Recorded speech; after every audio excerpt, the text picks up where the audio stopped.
Hello friends, वामाक्षी classes में आप सभी का स्वागत है।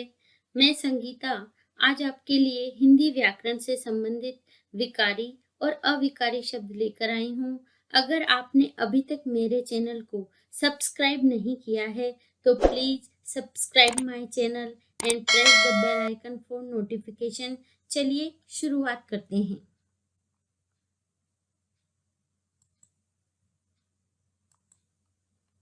विकारी शब्द का अर्थ है विकृत होना या बदल देना, अर्थात जिन शब्दों के लिंग, वचन, कारक चिन्हों में परिवर्तन किया जा सके वे विकारी शब्द कहलाते हैं।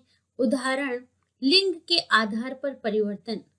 लड़का खेलता है, यहाँ लड़का पुल्लिंग है, लड़का के स्थान पर लड़की हो जाएगा। लड़का खेलता है के स्थान पर लड़की खेलती है हो जाएगा।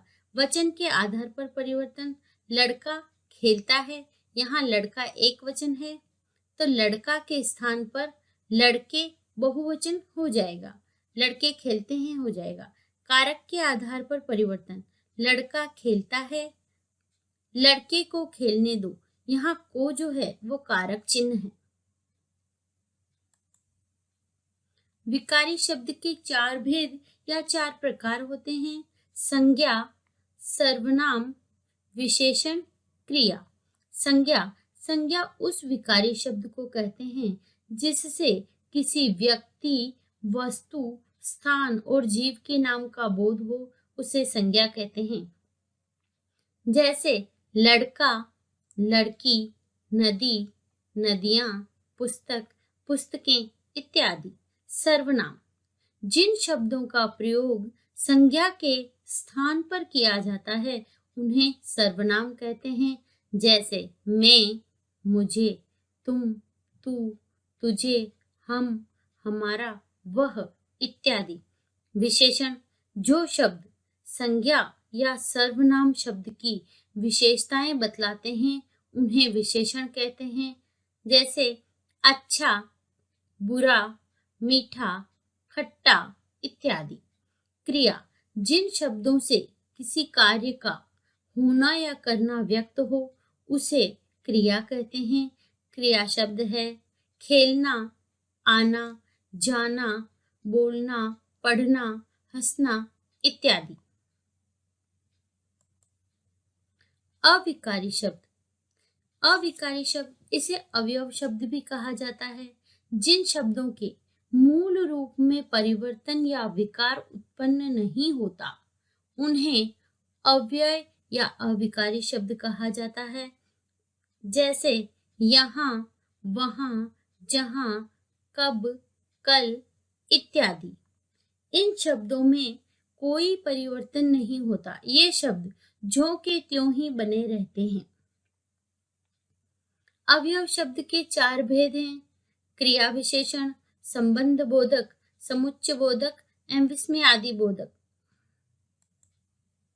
क्रिया विशेषण वह अवयव शब्द है जो क्रिया की किसी विशेषता को बताने का प्रयास करता है। गीता धीरे धीरे चल रही है, यहाँ गीता के चलने की गति को दर्शाया जा रहा है कि गीता कैसे चल रही है।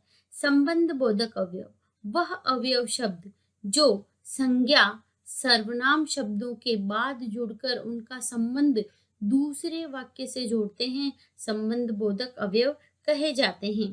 परिश्रम के बिना सफलता नहीं मिलती।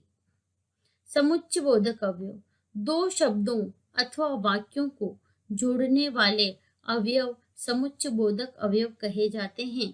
उदाहरण है, वह अनुत्तीर्ण हो गया क्योंकि उसने परिश्रम नहीं किया। यहाँ क्योंकि जो शब्द है वह इन दोनों वाक्यों को जोड़ रहा है तो यहाँ समुच्चय बोधक अवयव है। विस्मयादि बोधक अवयव जिसमें विस्मय, हर्ष, लज्जा, घृणा, शोक, प्रशंसा इत्यादि भावों को व्यक्त करने वाले अवयव विस्मयादि बोधक अवयव कहे जाते हैं। उदाहरण है, शाबाश, वाह, अरे, हाय आदि। ये जो चिन्ह आपको दिखाई दे रहे हैं, ये सभी चिन्ह विस्मयादि बोधक चिन्ह कहलाते हैं। शाबाश, तुमसे यही उम्मीद थी। वाह, आनंद आ गया।